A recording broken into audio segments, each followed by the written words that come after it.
LJ Smith offers a wide selection of pin-top wood baluster designs that are available in 14 standard and premium wood species. In this video, we're going to show you the installation process for installing pin-top wood balusters on a Kneewall stairway. To begin the installation process, the baluster locations should already be marked in the shoe rail on the knee wall. The handrail should be temporarily attached to the newel posts, and all balusters should be trimmed to length. Transfer the baluster locations to the handrail. Using a 4-foot level, mark the baluster location on the handrail.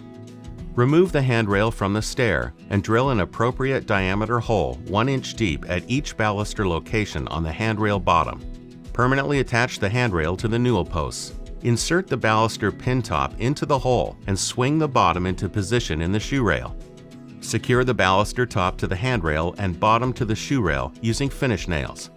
The spaces between the balusters and the shoe rail plow will need fillet installed. Mark and cut fillet pieces, apply wood glue, and secure them in place using finish nails. See how easy it is to install LJ Smith pin-top balusters on a Kneewall stair.